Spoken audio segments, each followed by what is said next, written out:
Начинаем видеоконференц-связь по теме экспертного клуба «Взаимоотношения масс-медиа и власти. Новые вызовы».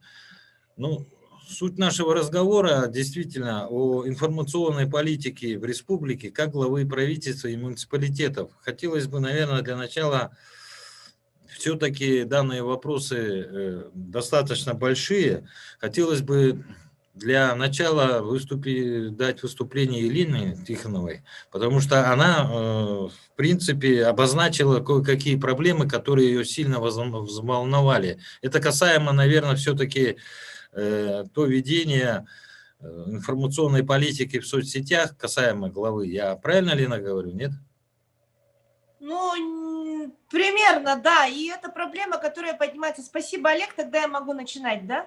Спасибо, Олег. Вечер добрый, дорогие друзья. Эта проблема, наверное, она не за последние годы появилась, но немножко она обострилась за последнее время, да, вообще в целом с появлением и активизацией вот этих социальных сетей, да.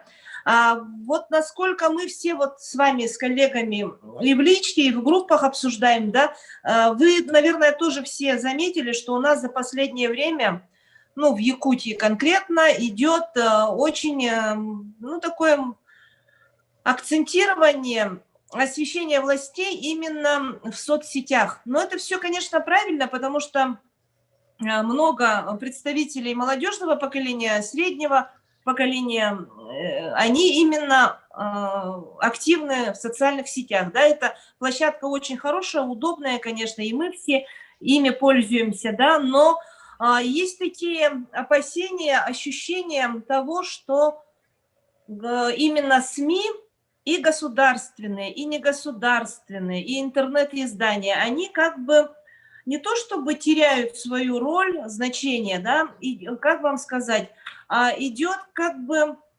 мы информацию берем и в соцсетях, и в соцсети у нас берут, идет как бы такое встречное движение, диалог, это такое взаимодействие, взаимопроникновение, это очень хорошо, но в этих, значит, между этими площадками власть, она себя как ведет в нашей республике, любая власть, да, и посмотрим, допустим, если, в частности, пример приведу, вот как раз недавно у себя в издании, в интернет-газете в Якутии.ру я об этом подняла вопрос в том отношении, что, например, сейчас конец года, декабрь, прямые эфиры министров, руководителей, отдельных депутатов, допустим, кажется, даже, да, идут в социальных сетях. Вот, это очень хорошо. Это, наверное, входит в какие-то очень важные федеральные даже рейтинги, наверное, да, скорее всего. Это все очень хорошо, но брифингов как таковых, пресс-конференций, да, по общим темам развития республики, по стратегическим вопросам, по тому же Ленскому мосту, там, по тому же ЕТЭКу, например, да, ну, не буду перечислять, вы все же в этом пространстве, мы все эти темы, проблемы, этапы развития республики, новости все знаем, вот, а чтобы донести до граждан, конечно, думается, что не вся республика там, она сидит в социальных сетях, допустим, да, вот, и поэтому, например, в конце года, вот я конкретно в своем материале задавала такой вопрос, особенно в отношении наших новых руководителей, которые назначены, утверждены в своей должности недавно. Это вот Андрей Тарасенко, председатель правительства, который ни разу, по-моему, ни ВКС, ни живой, ни заочной, ни очной пресс-конференции, брифинга не давал. Вот. Потом у нас появился вот товарищ Бердников, которого мы даже голоса не знаем тоже, да. Есть еще у нас зампреда новички, это Михаил Никифоров, курирующий сельское хозяйство АПК, Сергей Местников, который курирует такую важнейшую отрасль, как образование, например, да. Вот. И помимо того, есть и новые министры строительства, кажется, Колочанов, да, его фамилия. Есть еще министр новый транспорта, по-моему, тоже Сивцев. Есть новый министр образования и науки, опытный, да, у нас профессионал, то ли в кавычках, то ли не в кавычках, это Михаил Сивцев. Да, я не ошиблась, если что, поправляйте. И еще кого-то я, по-моему, не указала. Ну и есть и ряд и заместителей министров, где-то кто-то кого-то назначает, да. новые люди есть в правительстве, и получается, вот и с ними бы хотелось, тем более, конечно, в конце года, уже начиная с декабря, узнавать предварительные итоги. Тем более, это год очень сложный, пандемия, все мы знаем, живем по-новому. Поэтому и планы, конечно, на 2021 год хотелось бы услышать. Я вот в этом плане, наверное, вот появился такой материал. Ну вот. Ну и, конечно, депутатов наших Илтумена хотелось бы тоже услышать. Вот сегодня вечером буквально тоже был везде в соцсетях. То есть соцсети и те мессенджеры, да, телеграм-канал, WhatsApp, они, телеграм-каналы, да, они все опережают, да. Конечно, государственным изданиям, официальным площадкам очень сложно за этим угнаться, да. Тут к их чести, конечно, нужно сказать, что молодцы, они работают, но они могут работать лучше, мне кажется. Вот, за этим пока я завершу, по крайней мере, вот информационный повод, да, и потом еще будем, наверное, обсуждать. Спасибо за внимание. Пока так, то, что накипело. Ну, я бы, Ну, давайте наверное... я скажу. Ага. Игорь, пожалуйста, Игорь Ага. Савинов. Так, ну вот Лена упомянула формы, да, взаимоотношений, соцсети, делается упор на соцсети. Но ради бога, пусть делается. Я хотел бы обратить ваше внимание на содержание, да.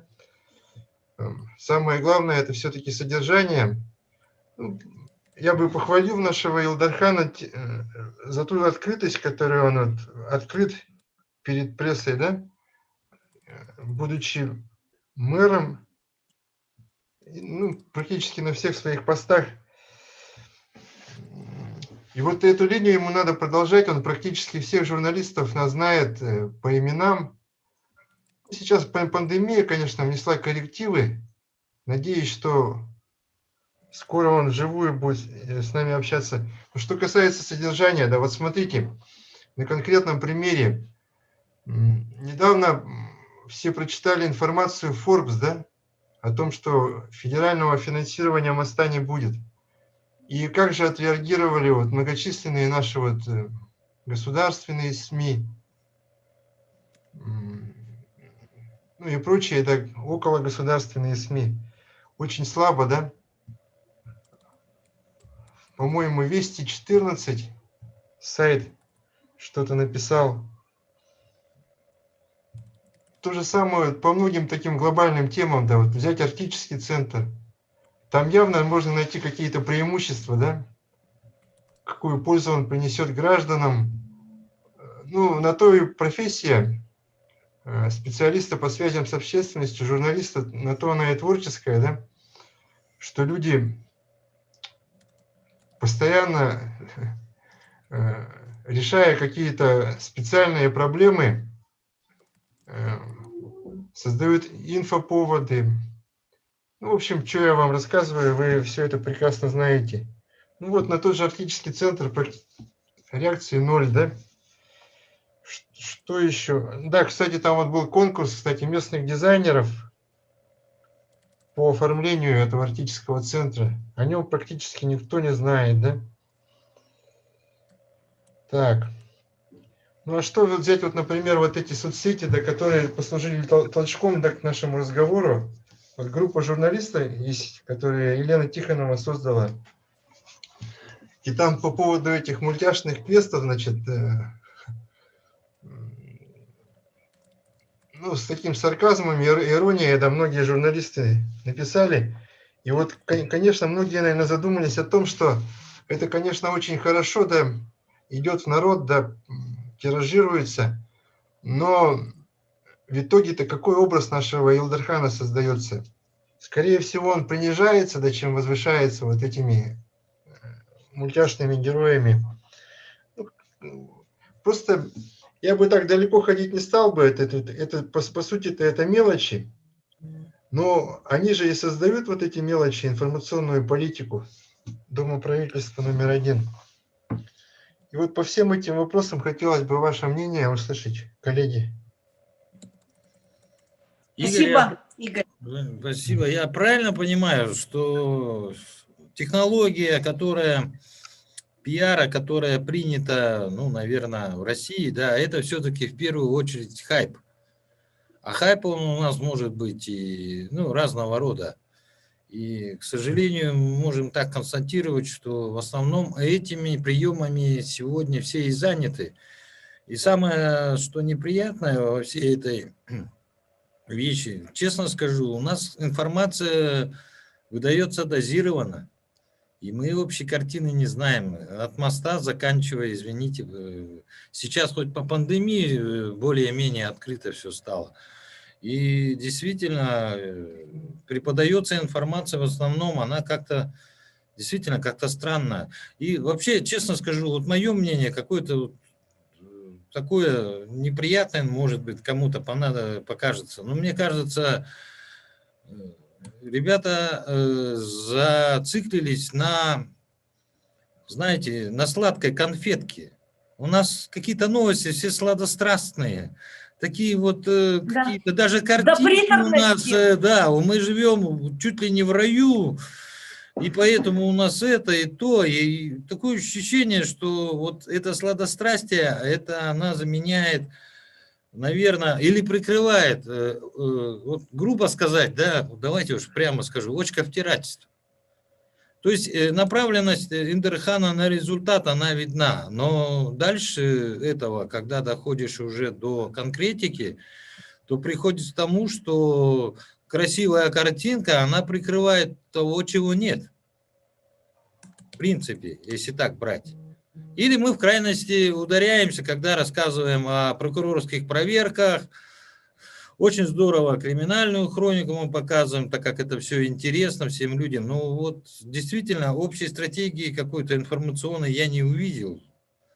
Потому что Да. как-то Да, как, чего-то не хватает. Даже если брать по Минприроде, да, вот последние вот вещи. С одной стороны прокуратура наказывает, с другой стороны наш министр говорит о том, что у нас нет денег на защиту лесов. Ну, как-то все это странно, согласитесь, да? И потом после этого возникает много вопросов, как у средств массовой информации, так и у любого жителя района, который может спросить, ну, в действительности, что происходит. У меня, например, очень серьезный вопрос, я не стал это анализировать, но я проанализировал. По пожарам, дорогие мои. Ну, почему статистику скрывают? На сегодняшний день мне кажется, что у нас достаточно серьезная проблема. Зато мы как красиво пели даже в городе Якутске о том, что у нас сигнализация есть в деревянных домах. А они горят.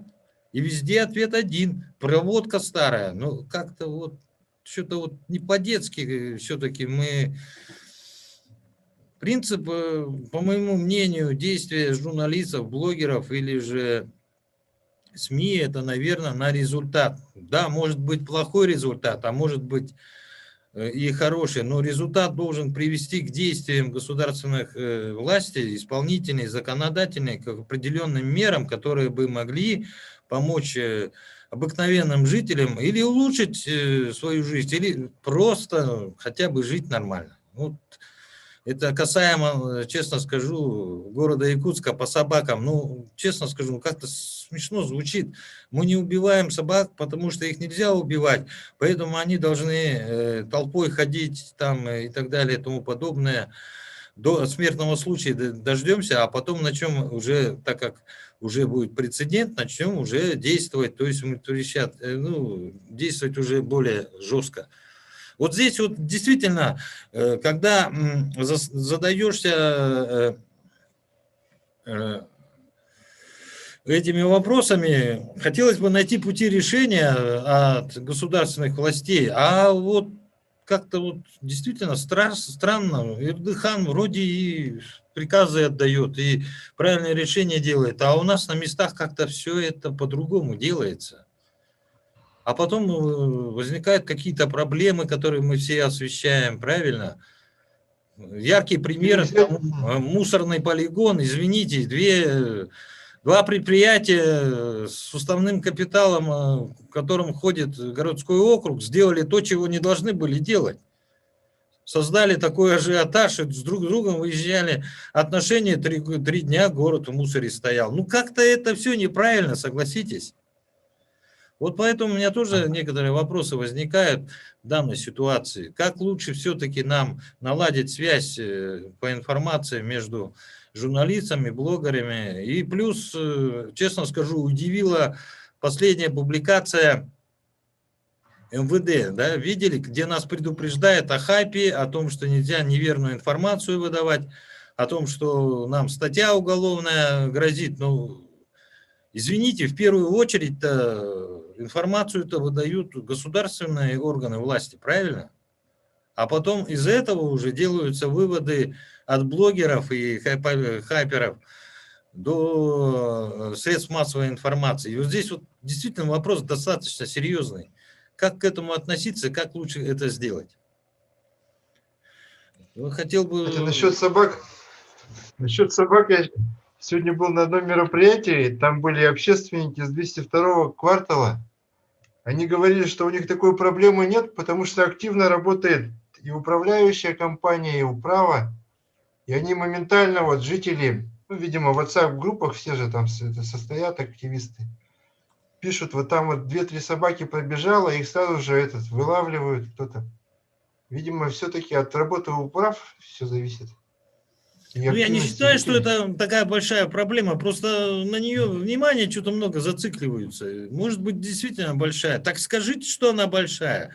А если большая, какие меры надо? Чем можно помочь? Вот мне кажется, так надо работать, нет? Да, еще вот я на 2 проблемы, которые Лена подняла, да, вот отдувается почему-то за всех Илдархан, да? Он Да. как Фигаро и здесь, и там, и Балабкина сейчас, ну, потому что ковид, да, поэтому она каждый день выступает с брифингами. Ну, а где вот наши вот Данчикова взять, да? Представляет Да. всю Якутию в Государственной Думе, она интервью-то никогда не дает же, вот, только во время, перед выборами. Кстати, да. Многочисленные министры, которые вот вроде молодые, да, активные, должны постоянно, ну, и поводы же есть же, постоянно возникают, а за них почему-то, ну, такие мелкие темы на уровне министров освещать приходится Асену Николаеву. Почему, вот я задумался, у нас своего Пескова нету. Вот Ноев может стать якутским Песковым? Такой интересный вопрос, да? Да. Да, и вот... Кстати, вот если взять ковид, да, у нас же не такая плохая ситуация. Вчера в новостях показывали Владимирскую область, город Ковров. Там вообще людей не лечат же. Прямым текстом говорят в поликлинике, езжайте в Москву. В Москву, естественно, если прописки у них нет, за деньги же приходится лечиться. Мало ли того, что не лечат, и лекарства-то бесплатные им, оказывается, не положены. Так что у нас-то с пандемией эта ситуация вот выше среднего, если не сказать это, даже лучше, возможно. А почему об этом-то не говорится? Люди-то думают, что у нас все плохо, что разруха, что ковиду Я мы не правильно можем... понимаю, у нас рулят блогеры, да, и вообще не журналисты и не СМИ, да, и потом мы сидим и отдуваемся. Интересную фразу летом один сказал парень, да, он сказал, один, ну, грубо говоря, дурачок, да, этот, городской какой-то сумасшедший, может как это сказать, в WhatsApp-группе править всем каким общественным мнением каких-то отдельно взятых в соцсетях, в общественной группе, да? Ну, вот это такие реалии нашего времени, от них никуда не деться.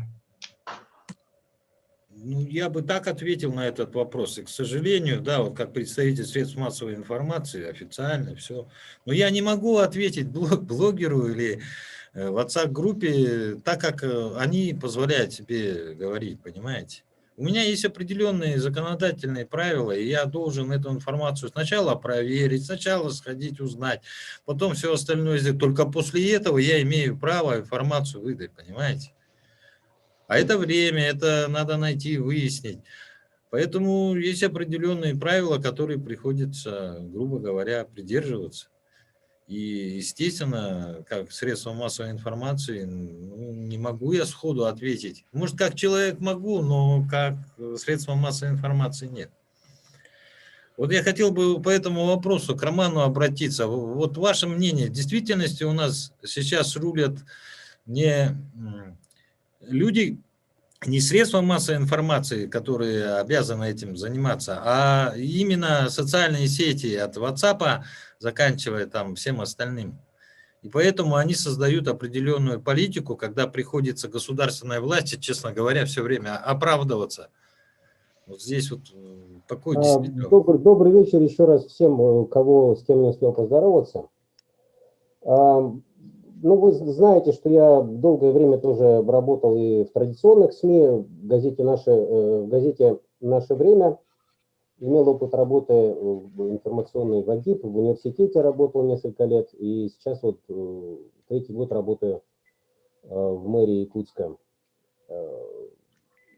Вот то, о чем вы говорите, социальные сети, и вот в последнее время у нас, последние 2-3 года, бурное развитие этих вот анонимных пабликов в Телеграме, ну, большинство из них анонимные, да, это процессы неизбежные, объективные. То есть мы, с одной стороны, пресс-служба, с другой стороны, традиционные СМИ, это, так сказать, традиционные участники информационного рынка, да, информационного пространства.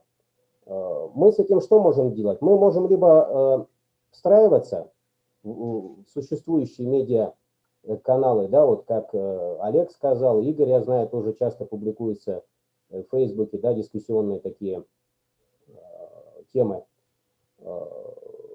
либо конкурировать с ними на той же площадке, да, вот я знаю успешный пример, у нас есть журналист Виталий Обедин, да, он создал авторский канал и там как бы пишет темы, которые, скажем, не подходят для традиционных СМИ, в газете он о них, скажем, не пишет или пишет другим языком, то есть разные каналы, разные площадки. То есть здесь журналист сам исходит из того, что для него ценно, где он хочет иметь влияние. Вот если он представляет, что ему для реализации собственной авторской позиции, редакционной политики своего издания необходимо присутствовать лично, либо как представителя своей редакции в социальных сетях, либо, скажем, в Телеграме, да, который у нас тоже достаточно раскручен, то он это делает, если у него на это есть время. Я тоже понимаю, что это труд, и не всегда понятно, как это финансируется, да, но если журналист это делает между делом, да, готовя статью и может наброски в Телеграм закинуть, но это для затравки, для продвижения его же работы это будет полезно.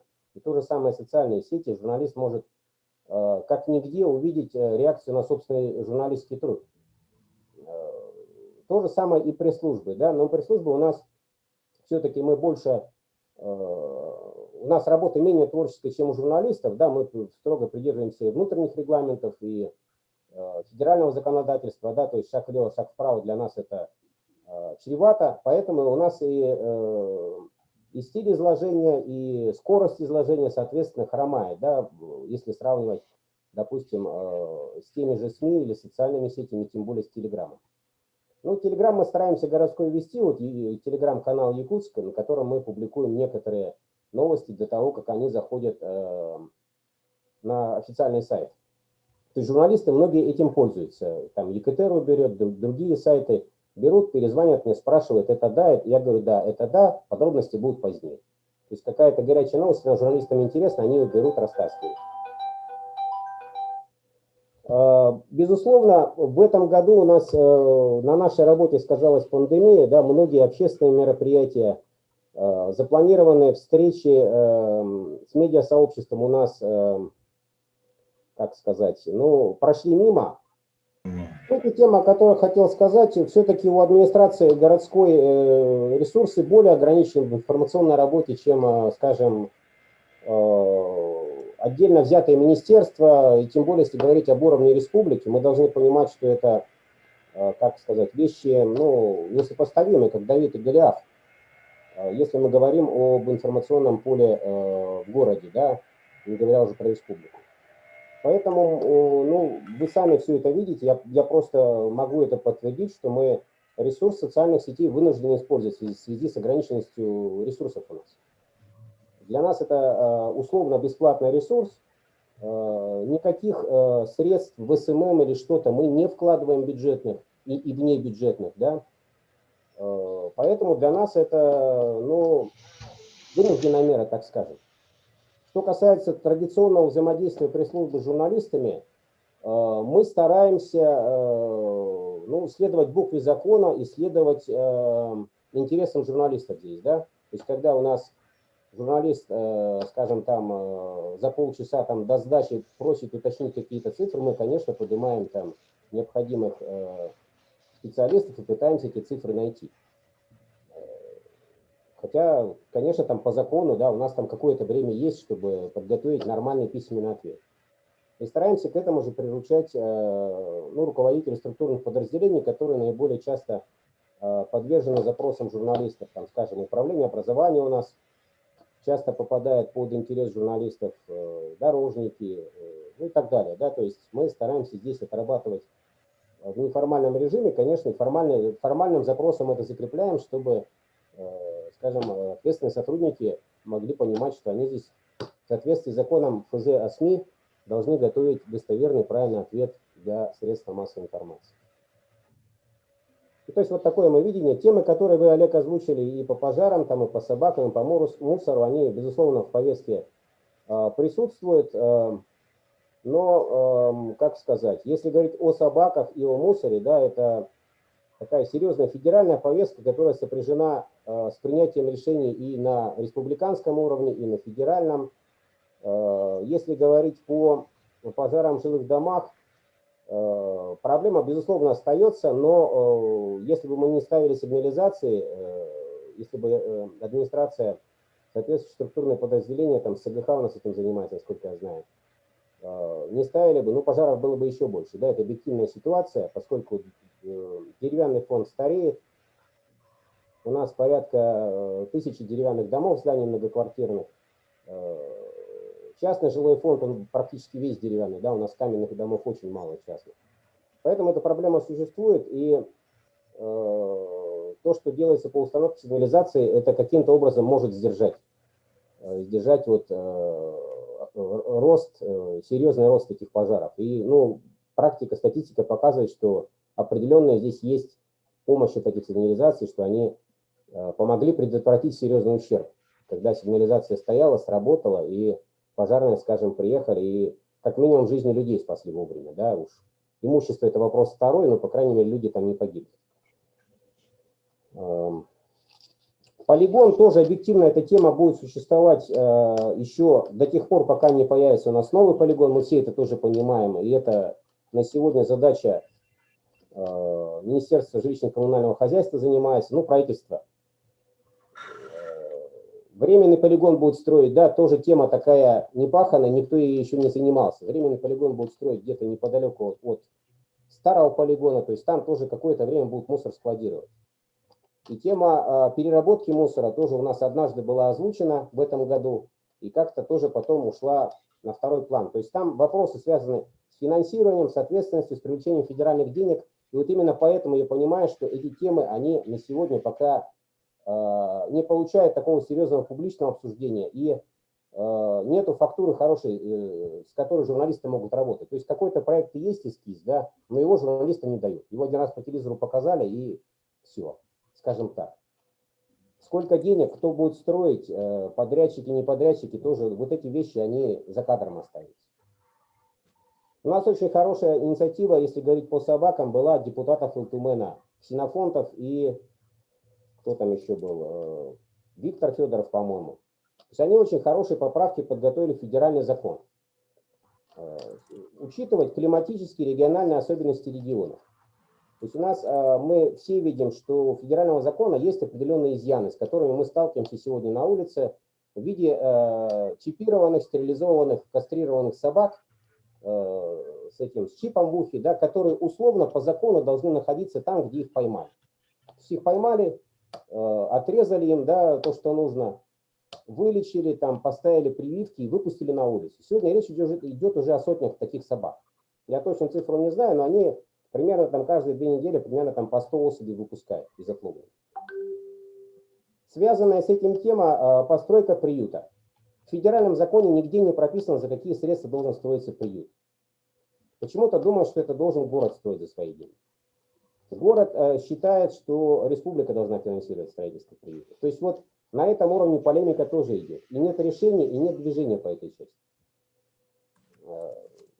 Вот кратко так.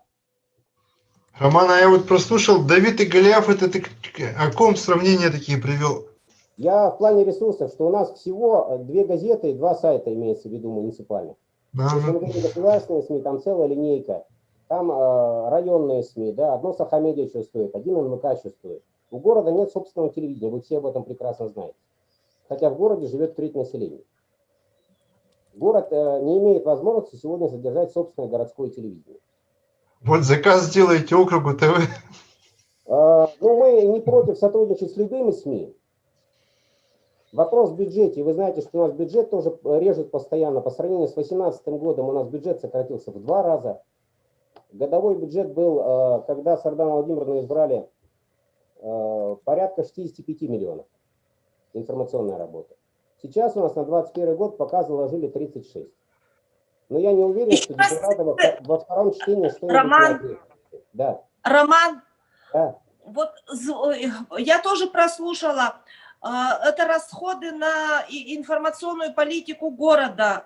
Да. По сравнению с 2018 годом в 2 раза меньше, да? Да, было 65 миллионов в 2018 году, сейчас у нас 36.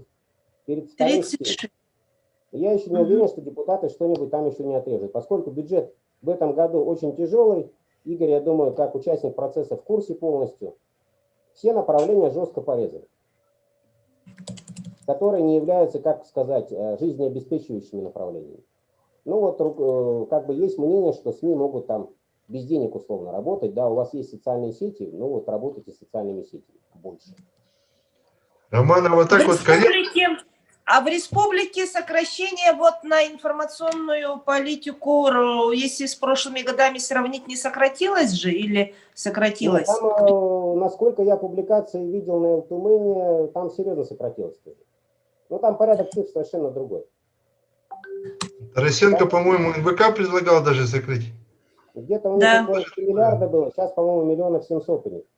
Я могу ошибаться, лучше проверить эти источники. Но им серьезно сократили тоже. Роман, а вот, коли ты уж здесь, такой вот вопрос я корректно задам, да.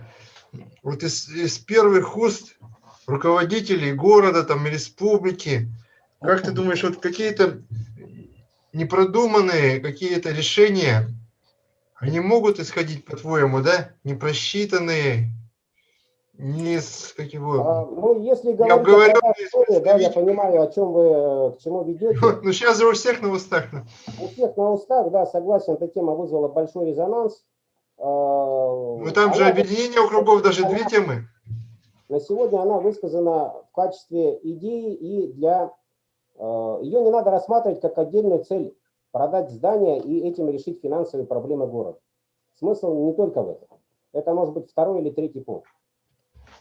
Эта тема действительно давно обсуждается. Я на паре совещаний присутствовал. Она обсуждается еще с доковидных времен. В том, чтобы собрать все подразделения мэрии, их сегодня у нас 17 по городу разбросано в разных концах. Разных объектов, вплоть до квартир живут там, другие непонятные объекты. То есть не живут, в смысле, но квартира муниципальная, в ней расположен, скажем, офис одного из структурных подразделений. То есть это неудобно для горожан, это неудобно для логистики, ну и с точки зрения оптимизации власти, это тоже важно, чтобы максимально все муниципальные структуры находились под одной крышей. Вот на днях Сардана Владимировна проводила встречу с КБ «Стрелка». Они тоже были приятно удивлены этой темой объединения всех муниципальных структур под одной крышей, в одном здании, в современном, в общественно доступном, open space и так далее. Да, вот эти все темы, которые сегодня на Западе находят применение. Ну и в Москве тоже вы примерно, наверное, слышали, в министерстве, там несколько министерств переехали в одно здание. Это позволяет ну, серьезные деньги экономить на обслуживании, на логистике, на удобстве клиентов. Да? Ну, в данном случае мы говорим о горожанах и о других структурах, которые взаимодействуют с мэрией.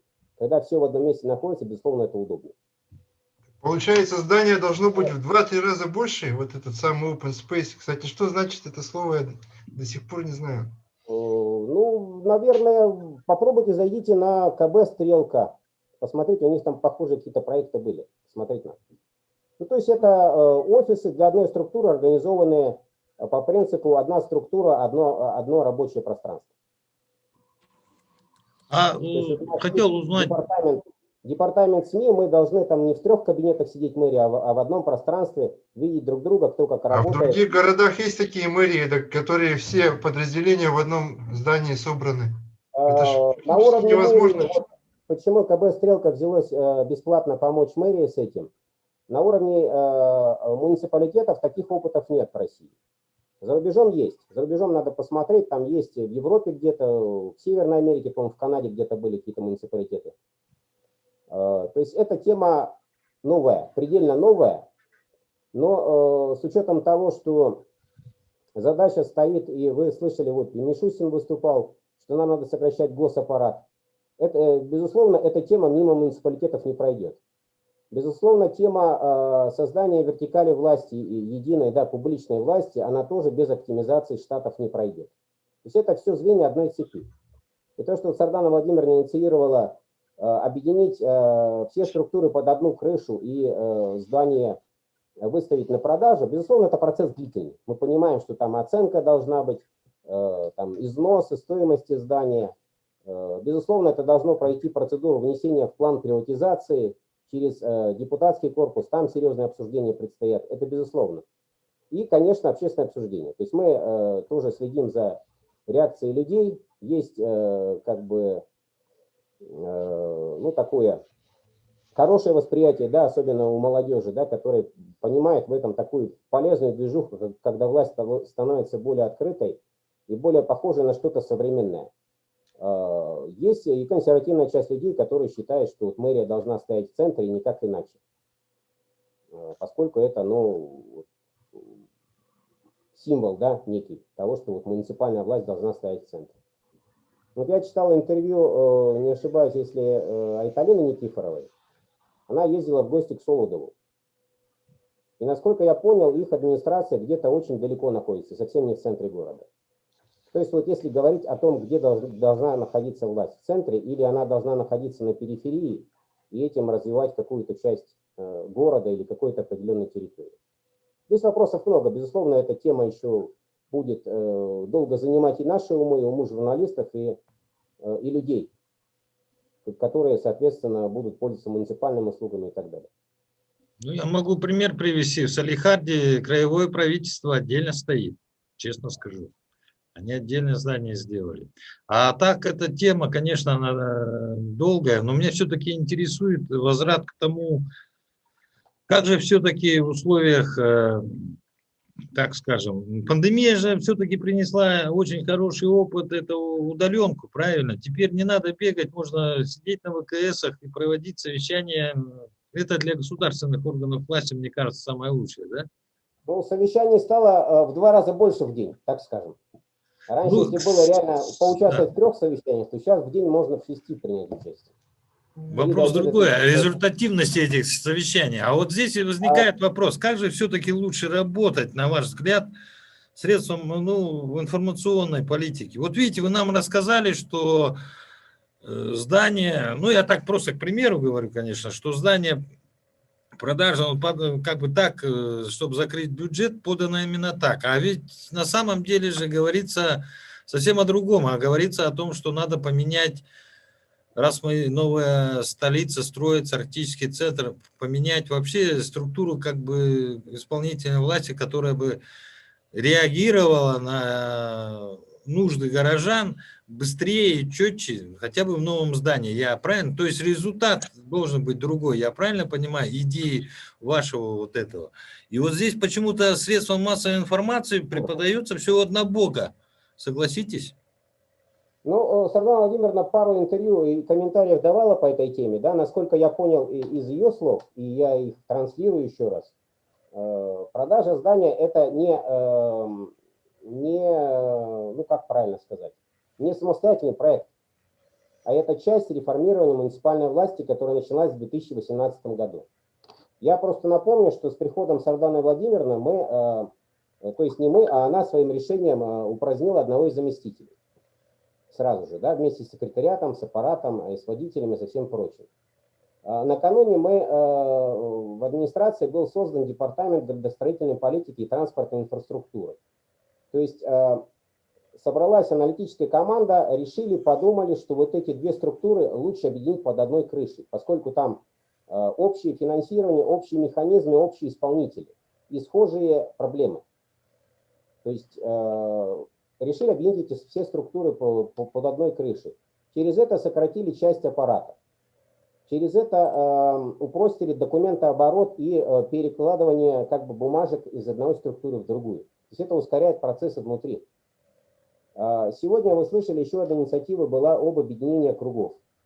То есть опять же она была, может быть, не в том смысле интерпретирована, да, что мы там объединяем всех и будет там 3 суперокруга. На сегодня речь идет об объединении только Центрального, Губинского и Октябрьского округов. То есть это процесс в принципе уже запущен, и он где-то в ближайшее время состоится, юридически будет оформлен. Нет, я понимаю, я просто хотел... Это Гордон уже будет оформлять же, правильно?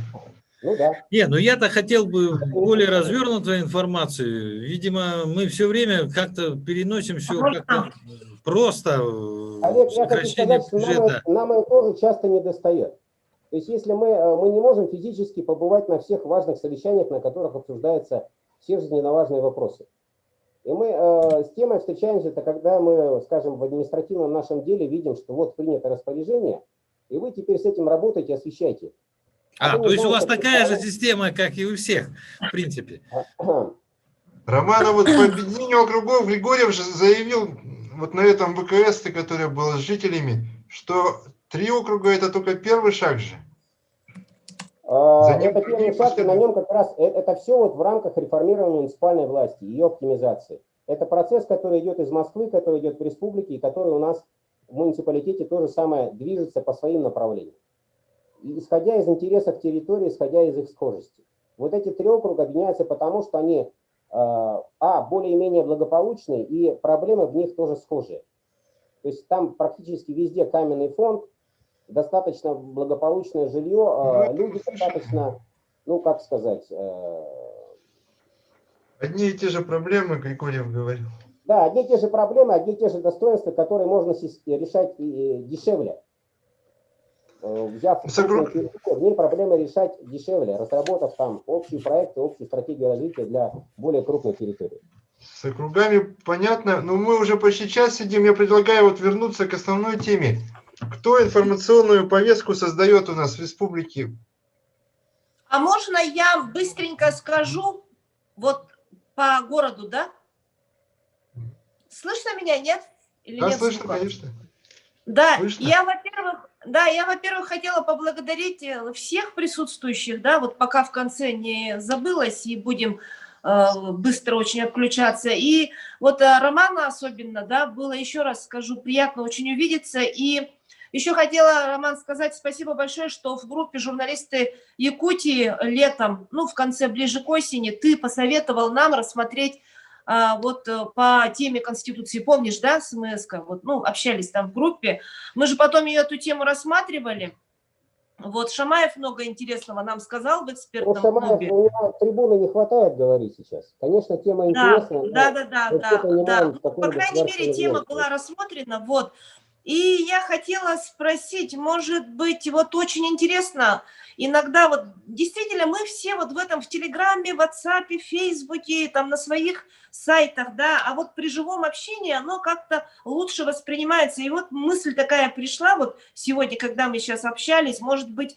нам как-то, ну, хотя бы там раз в месяц или раз в 2 месяца или раз в квартал вот с тобой встречаться, да, чтобы ты мог вот, ну, вот как сегодня, да, темы какие-то текущие, острые, допустим, резонансные объяснить, потому что так гораздо лучше воспринимается. Мы в живом диалоге сразу можем вопросы, например, задать. И, может быть, Тогда надо и Амбросьева с Ноевым позвать тогда, наверное, тоже. Да, нет, я по городу имею в виду. Все-таки действительно треть населения живет. Я вот доскажу быстренько, да, что, может быть, даже по каким-то особенно таким, например, там, по мусору или, ну, я не знаю, много же вопросов, да, интересных, то с Романом вместе могли бы прийти, допустим, ну, мэр занято, ну, раз заместители, даже если заняты, то иногда же можно и с начальниками департаментов, вот, отделов, у которых эта информация может иметься, да, просто вот посмотрите, подумайте, да, Роман, если что, определить как-то такие-то темы. И хотела еще спросить, а по итогам года город что планирует вот именно по освещению, по пресс-конференции, может быть, в режиме ВКС? По пресс-конференции ничего сказать не могу. Вопросами пресс-конференции Алексей Прокопьевич занимается. Ну, как обычно у нас... Давайте выскажемся на эту тему. Информационную повестку так все-таки кто формирует? Социальные сети, отдельные личности, вот как Сусанна Рожина или Виталий Обедин, ну, больше всего. Ты Вот ваше ответил на мнение свой на этот счет. вопрос-то. Ты Ну, вот Сусанна поставил- молчит все время. Сусанна, ты Сегодня. скажи что-нибудь. Так, добрый вечер, коллеги. Что я могу сказать как блогер? Когда начинаешь очень сильно хайповать, то могут очень сильно дать по голове. Это я ощутила на себе, когда взломали и заблокировали мою страницу с 20 тысячами подписчиков. И сейчас, когда ты являешься уже каким-то ньюсмейкером, и когда можешь делать какие-то резонансные вещи, все-таки наше не общество, а, естественно, люди, которые замешаны в этих делах, они, естественно, не будут молчать, да. Но я, допустим, свою миссию как блогера, как журналиста вижу в том, чтобы все равно говорить, несмотря ни на что, там хоть, не знаю, ну, грубо говоря, хоть 20 раз сломаю, да, а пока мне черепушку не скроют, я все равно буду говорить, да. Чтобы это ужасно не Нет, ты звучало. что, не должна до этого дойти? Ты что? Сусанна, В принципе, а когда в принципе, скрывают... я когда одна из блогеров, скрывают- которая пострадала. До этого также, получается, Алена Алексеева пострадала от такого же, да. До этого и Дормидонтов, и Лина Малина, если мне память не изменяет, тоже были такие же атаки. Но на самом деле сейчас я изучаю как раз-таки политику самого Инстаграма, так как это был не взлом, это были массовые жалобы, и руководство самого Инстаграма приняло решение о блокировке аккаунта, так как были нарушены правила данной социальной сети. И сейчас как раз-таки, ну как СММщик, да, в 2021 году будут новые еще правила ужесточаться данного сообщества, и поэтому я сейчас думаю переходить вообще на другую площадку, скорее всего, которая более лояльна. Это, скорее всего, будет Telegram, потому что там не все так жестоко, как в Инстаграме, а Инстаграм у меня останется просто как запасной вариант, скорее всего. Ну и сообщество Телеграма, оно как бы более такое емкое и локальное, нежели... Ну, для большего охвата, конечно, Инстаграм был идеальной площадкой, ну и является, но сейчас я как раз-таки думаю уже о каких-то других площадках. Ну а если говорить именно о нашем журналистском и блогерском сообществе, то вы говорили, да, о том, какие проблемы поднимаются, как необходимо взаимодействовать с властью, с новыми людьми в правительстве, о которых говорила Елена, о тех проблемах, о которых говорил Олег, о том самом мусорном полигоне. И я здесь не соглашусь с Романом, когда он говорил о том, что эту тему не поднимали. Я сама лично в несколько раз поднимала проблему мусорного полигона и продолжаю эту проблему поднимать. У нас на самом деле очень много проблем, куда ни глянь, везде одни проблемы, которых необходимо освещать, чтобы доводить до людей. И как раз-таки вчера буквально с коллегами мы обсуждали о том, что наше журналистское сообщество стало какое-то злое, что ли. Ну, как бы это сказать, да, ну, допустим, я, не знаю, как бы ощущаю это на себе, и как бы мне от этого ни холодно, ни жарко, я просто делаю то, что я делаю, и как бы не оглядываюсь, да, как бы, ну, придерживаясь такой позиции, собака лает, караван идет. И если говорить о взаимодействии, то, допустим, вот пример с проблемой первой школы, как раз-таки, да, когда сейчас наше журналистское сообщество на этой проблеме раскололось на два лагеря, допустим, и, допустим, те журналисты, которые меня никогда раньше не поддерживали, но мы сейчас совместно качаем, ну, грубо говоря, если можно так выразиться, эту тему, допустим, Обеден и Туяра Нучина, и я, получается. Ну, кто бы мог подумать, что я и Нучина будем как бы впрягаться за одну проблему, да, но тут как бы нет никаких личных каких-то этих, просто есть проблема, которая вот, ну, реально есть. И даже вот как Обеден написал у себя в Телеграме о том, что как бы я подкалываю Сусанну там по некоторым темам, но как бы в этой проблеме я ее поддерживаю. На самом деле подобные, то есть это говорит о чем? Это говорит о том, что есть определенные темы и есть журналисты, которые либо поддерживают эту тему, либо не поддерживают. И тут нет ничего личного. Допустим, я не могу не сказать так, вот эту тему типа взяла Нучина, я ее не буду освещать. Да господи, если она реально нуждается в освещении, то да ради бога, хоть с кем угодно. Вот, и поэтому всякого рода коллаборации и именно все, что будет направлено на развитие нашего общества и улучшение нашего города и республики, и освещение этих проблем, это, вообще с радостью. И главное, чтобы наши люди от этого получали то, что они должны получать, а именно от нас, как от блогеров, от журналистов, объективную информацию, которая досконально изучена и освещена со всех сторон. Вот и всё. А какие-то там принципиальные, я вот, допустим, не буду там писать на эту тему, там, потому что Нучина, там, или потому что Обеден, там, или еще кто-то там. Не-не-не, такого вообще никогда у меня не было, каких-то там заморочек, да, но если есть проблема, то и она требует того, чтобы ее осветили, естественно, она будет освещена. Большая, Сузанна, у тебя противостояние с исполнительной или законодательной властью, государственной, я имею в виду. Есть такие случаи? У меня такое ощущение, с твоих сюжетов все-таки это противостояние есть. Но если говорить о противостоянии, то, скорее всего, я всегда в моих публикациях, в моих расследованиях, я всегда буду придерживаться, естественно же, стороны позиции именно народа, да, и если, допустим, при этом на той стороне там окажется там депутат, судья, чиновник, там сотрудник правоохранительных органов, да хоть кто, то все равно это будет, допустим, я буду все равно на стороне человека. Вот, это как бы основной критерий. А кто будет на той стороне, это уже как бы для меня абсолютно не играет никакой роли. Я обозначу, напомню, да, вот те последние примеры, которые мы активно в WhatsApp-группах обсуждали на днях. Вот эту игру все-таки, возвращаясь, да, образ, то есть имиджевая политика, информационная политика вокруг главы региона, да, во-первых, напомнить.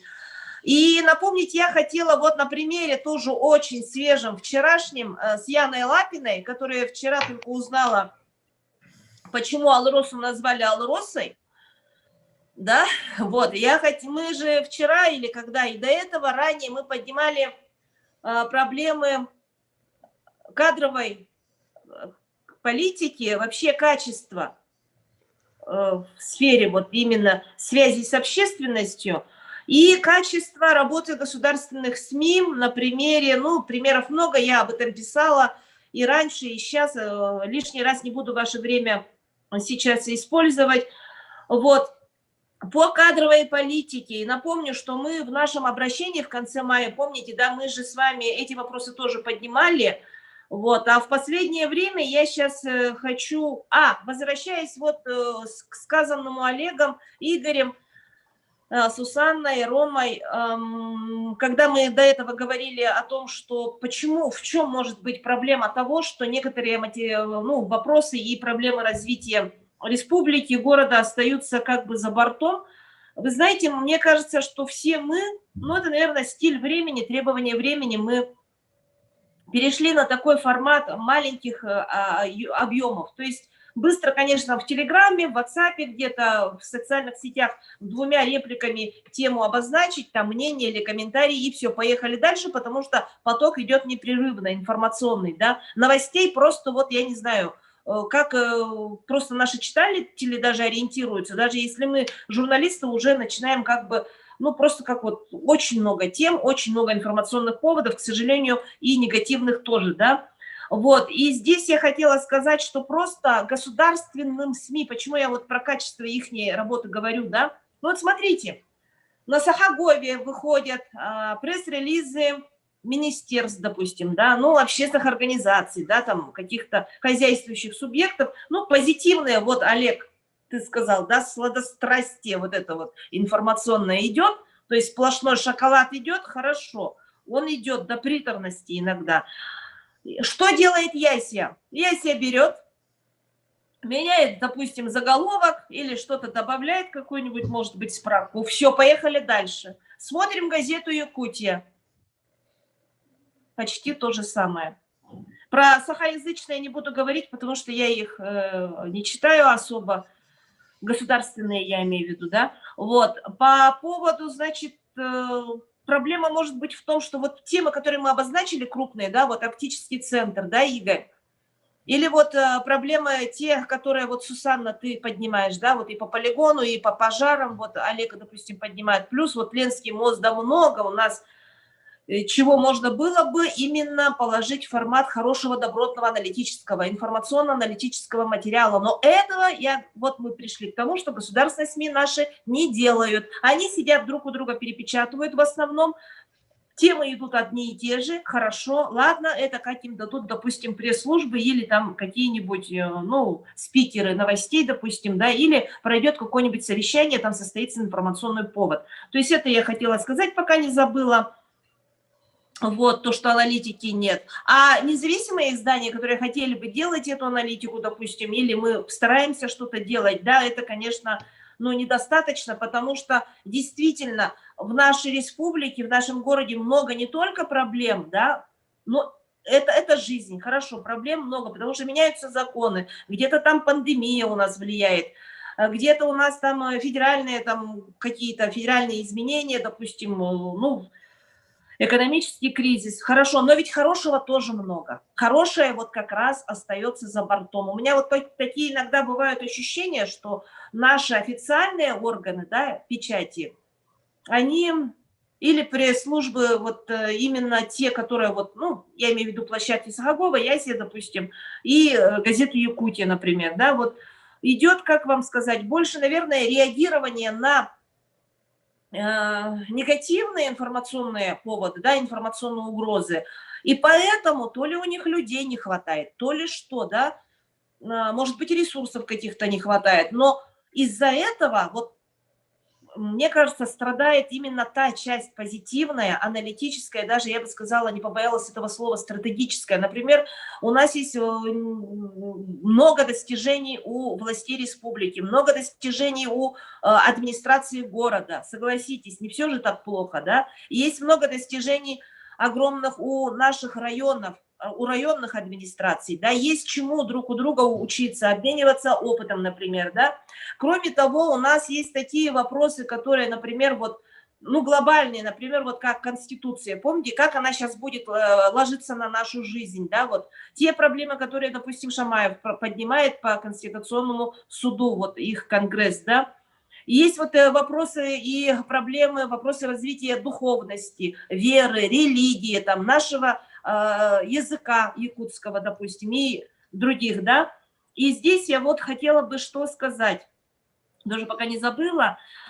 Вот те издания, которые работают в Якутии и вообще во всех регионах России, нет, в национальных республиках, подчеркну, особенно на русском языке, да, и государственные, но особенно независимые. Но мне кажется, здесь нужно будет, может быть, как-то отдельно собраться, но есть у меня такое ощущение, что вы же сами все видите, знаете, что по Конституции статус русского языка сейчас возвысился. Он стал особым статусом. Это стал язык государства образующего народа. Соответственно, возникает вопрос, А как у нас в Якутии, например, или в Татарстане, или в Башкирии идет поддержка русского языка, в том числе в книгоиздательстве, в литературе, в творчестве каких-нибудь наших, допустим, писателей, композиторов даже, да, и, конечно, в журналистике, в связях с общественностью. Вот такой вопрос возникает, да, потому что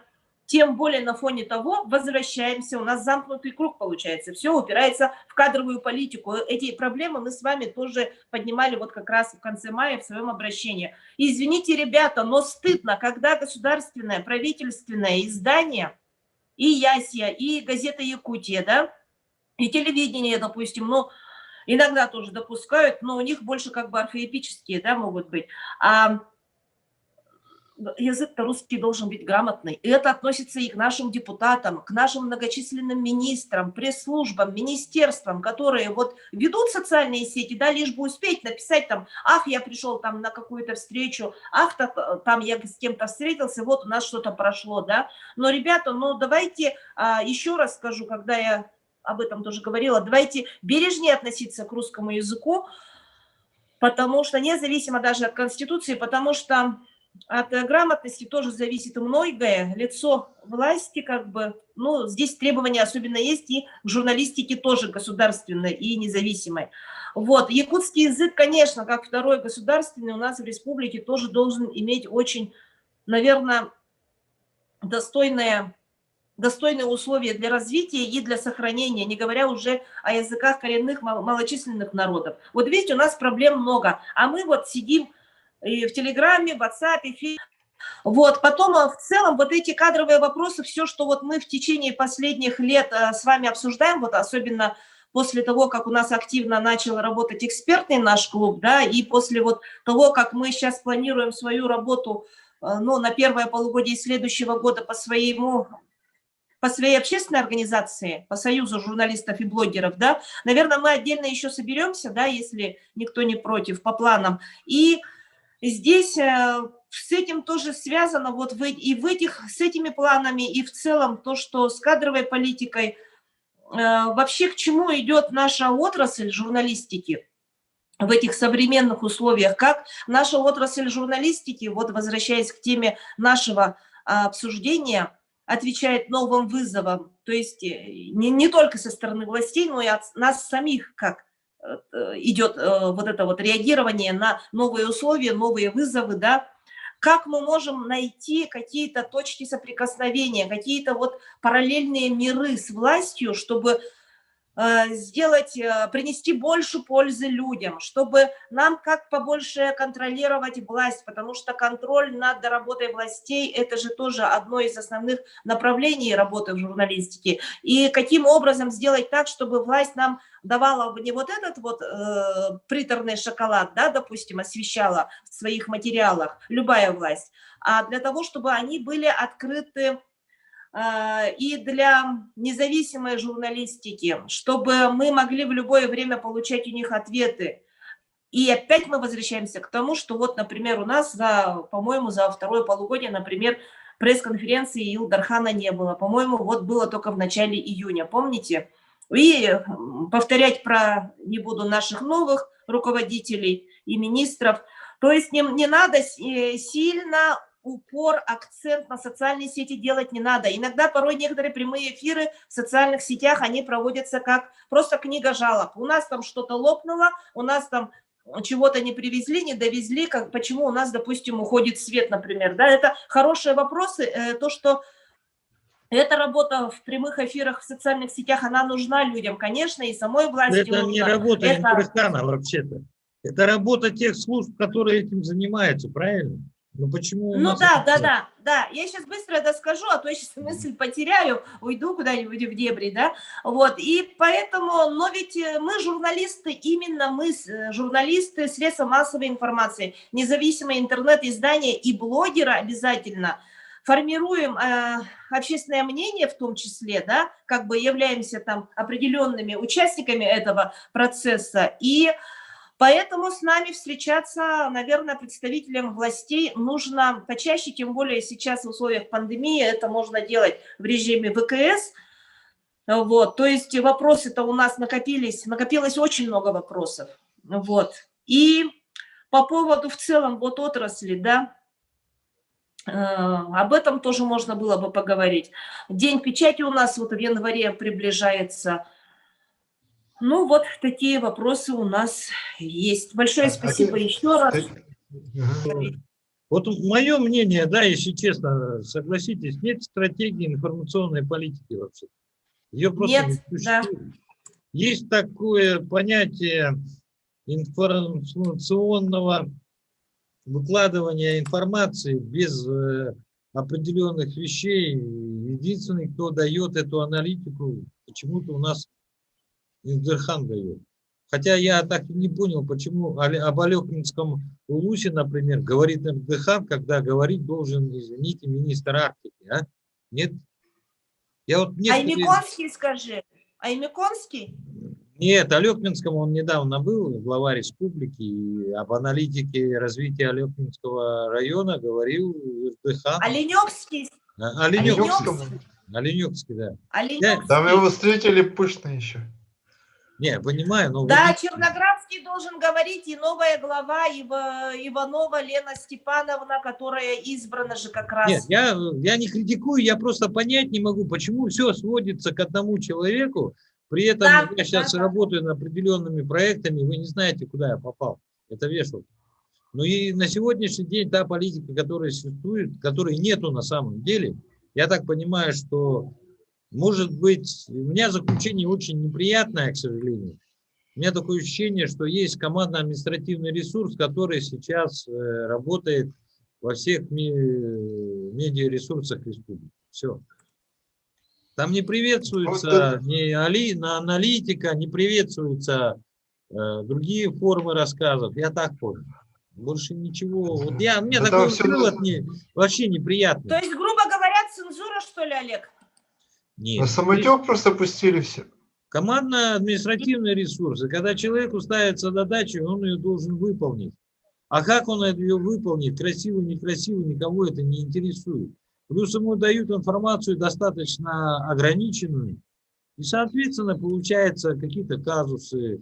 В этом плане мне более-менее нравится Саханьюз, но, тем не менее, к сожалению, существует то, что существует. Я, например, из своего опыта недавнего понял, что я многих вещей не знаю, которые делаются. Но почему-то чиновники об этом знают, но народ об этом не знает. То есть журналисты сейчас, к сожалению, да, информацию получают чуть ли не последней, это первое. Второе, хайп, развитый во всех соцсетях, связан не из-за того, что, как сказать, что... они так хотят. Информации-то аналитической нету, по тому же мосту, честно скажу. Ну, строите вы этот мост. А как там продвигаются, как реагируют люди в высших слоях финансовых на этот вопрос? Почему ВИС нам ничего не говорит про то, что происходит? Дело в том, что ВИС и другие готовы давать информацию, просто некому... Как понять, готовы давать информацию? Давать это некому. А так, на самом деле, у меня создалось впечатление, что кроме Эрдогана развернутую информацию нам никто не дает, к сожалению. И у меня такой вопрос, ребята. Можно, да? Слышно? Вот мы сегодня собрались, проблемы подняли, обсудили, рассмотрели. Они как бы нуждаются, наверное, в какой-то дальнейшей проработке. Поэтому в этом направлении какие у кого могут быть предложения, то, что, может быть, мы инициируем так, чтобы встретиться, потому что в целом-то департамент информационной политики, он хорошо работает, много изменений у них началось, по крайней мере, даже можно заметить по обновляемости, да, я имею в виду с приходом Василия Амбросьева. Вот, поэтому, в принципе, они открыты к диалогу. Может быть, нам как-то вот встретиться и попробовать какие-то вот пути возможные для исправления этой ситуации и, ну, как-то для улучшения работы в следующем году. Не, я предлагаю, официально какие встречи, они согласятся, выслушают этот вежливо и потом ничего делать не будут. Вот я предлагаю, вот Манзяк же сегодня же хорошо же мы узнали из первых уст. Он же наверняка как серый кардинал там инициирует какие-то вот эти информационные выбросы. Давай вот в следующий раз Манзика позовем и одновременно Василия Амбросьева, чтобы их двоих, так сказать, нам попытать там вопросы позадавать. И между собой они могут там Думаешь, согласиться? Ну, Роман же Нет, давайте мы вот... четко выразился. Есть регламент поведения государственного чиновника. Вы об этом не забывайте.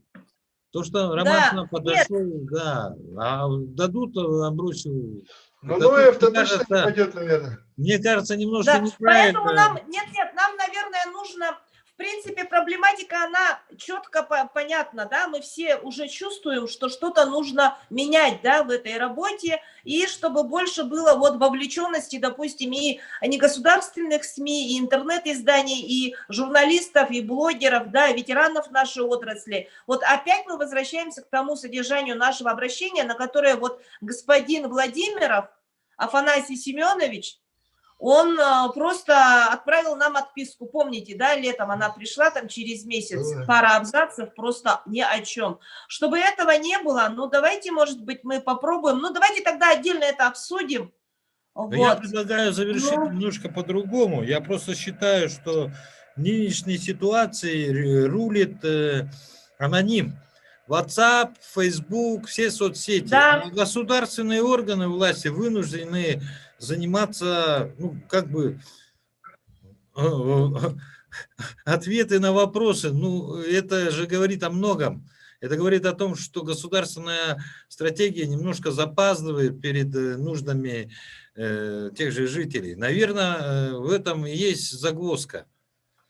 Загвоздка состоит в том, что люди не получают в достаточной мере информации.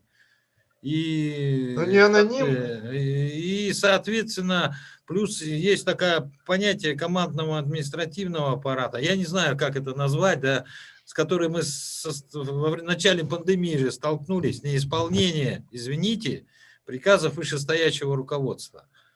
Соответственно, оно существует, но все эти говорят, что это технические ошибки, т.д. п.п. На самом деле это просто, мне кажется, и не кадровый это вопрос, мне кажется. Просто-напросто кто-то не хочет очень сильно выводить, как они говорят, ссор из избы. Неисполнение указаний – это же и есть прямое вредительство на результат. Вот и все.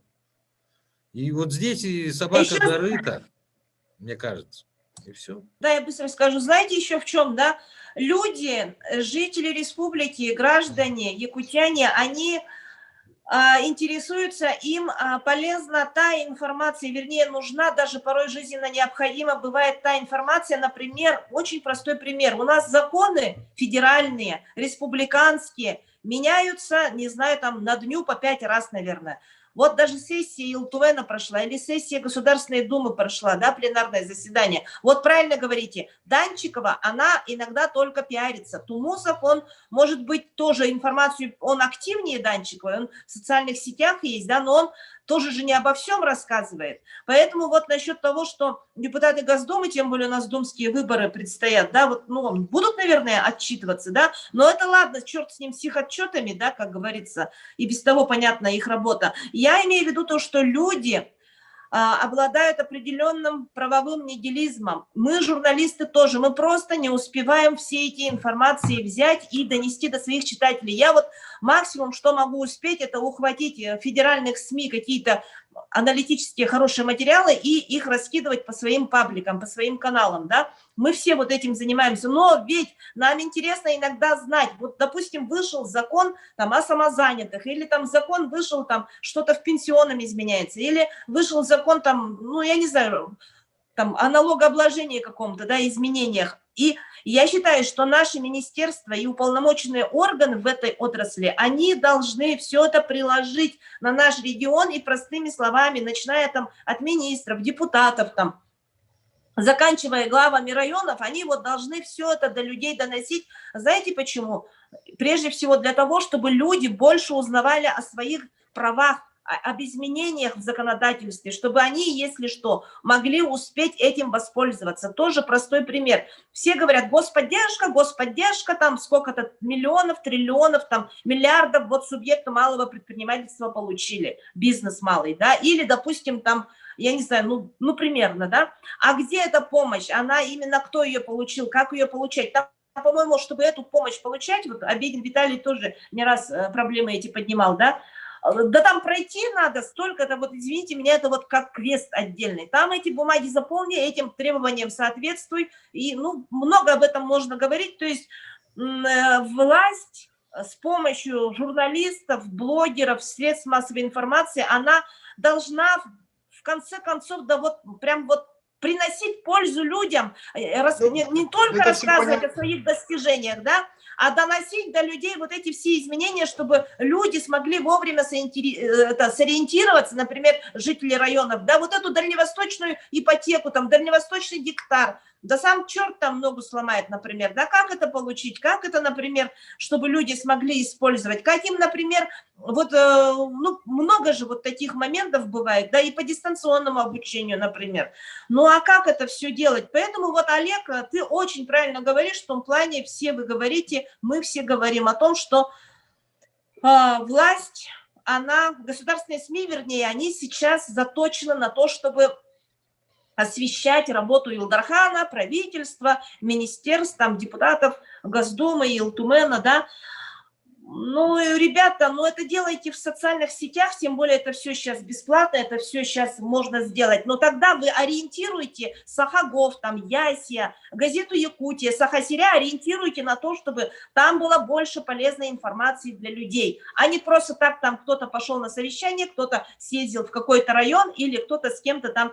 Пресс-служба Илтумена, вот почитать, да, на сайте про изменения в законах, вообще ничего нельзя понять. Там таким языком написано, что просто как приговор суда. Вы знаете, вот предлагаю к этим вопросам вернуться. Спасибо. Я приведу вам очень интересный пример. Знаете, я зашел на сайт Илтумена, вот предпоследняя сессия была, да, и там была очень великолепная статья о принятых законах и расшифровка. Это было сделано после месяца, полтора, что ли, сессии. Вы не представляете. На моем сайте 1500 просмотров. Люди об этих законах не знали, а там прямо четко написали, вот какой закон приняли, там, вот так, вот так. То есть данной информации действительно не хватает. Но я не знаю почему. Да. Ну, поехали мы в Волос, открыли там в Оленевском улусе, ну, торжественно, ура, папа, и что? Все. Ну, все, а почему нельзя сказать, что теперь то, все? Нет, она приходит, эта информация позже. Я вообще, честно Кусочками, говоря... обрывками. Да. Осколками приходит информация. А мне хочется, чтобы у нас было меньше работы, мы занимались только проблемами, наверное. А не занимались аналитикой, которую нам приходится сейчас делать.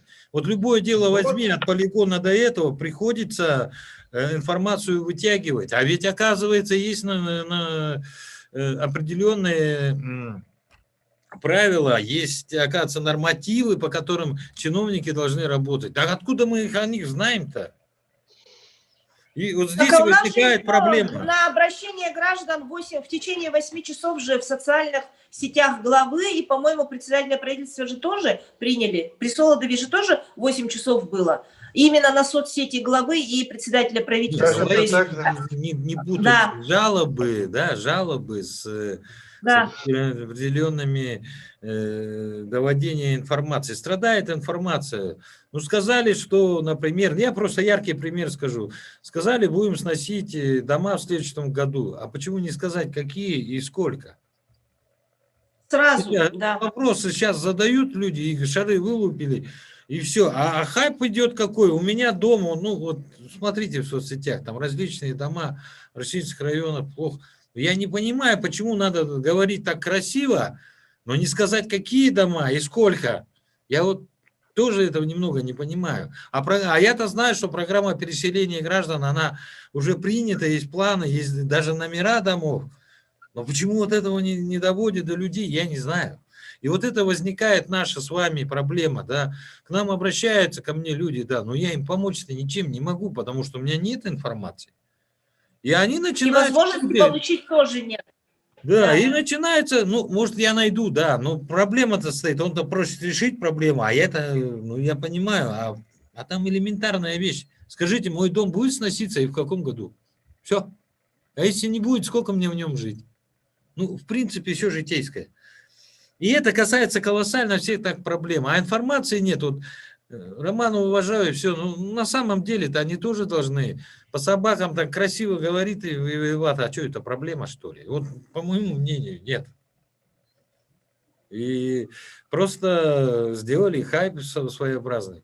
Ну, это отдельная тема. Ну, а на сегодняшний день хочу сказать, что мне кажется, вот это недостаток информации более-менее объективный, потому что работая с прокуратурой города Якутска, с прокуратурой республики, я вам скажу честно, есть все регламенты, есть все конкретные государственные чиновники, что они должны делать, и прокуратура, когда проверяет, она все это проверяет. То есть есть информация, которая должна быть как бы доведена до людей. И вот порой даже по пандемии, там, если делать, там, не привезли, ну, честно говоря, половина хайпа было. А на самом-то деле там есть конкретные, четкие определения, как работать и кто за это отвечает. Я вот действительно не понимаю, почему Эрдыхан должен рассказывать про мусорный полигон, когда есть Министерство ЖКХ. Почему Эрдыхан должен говорить про пандемию, когда есть министр здравоохранения? Почему о образовании должен рассказывать опять же Эрдыхан, когда есть министр образования? Вот почему об арктическом центре должен рассказывать Эрдыхан, я, может быть, соглашусь. Ну, ведь никто прекрасно знает, что Андрей Исаевич уже сформировал коллектив под этот центр, и они уже работают, но вопрос-то другой. Почему бы ему не выступить? Ну, я просто хочу сказать, что действительно, почему наш Александр Сергеевич вдруг ни с того ни с сего за все должен отвечать? Ну, есть же исполнители, в конце концов. И вот здесь это большая прореха, потому что нам приходится действительно краткие информации, путевых заметок, я и так бы это назвал, да, в принципе, сделать. Ну вот Министерство ЖКХ мне присылает про энергосберегающие контракты. Ну почему нельзя развернутую информацию-то рассказать людям? Что это такое, с чем они едят? А это целые законы Ултумена. Но почему мы должны слушать обрывки по этим вещам наших ведущих государственных СМИ? И действительно, я считаю, что Ултумен тоже обязан, просто газета Ултумена, четко и понятно освещать.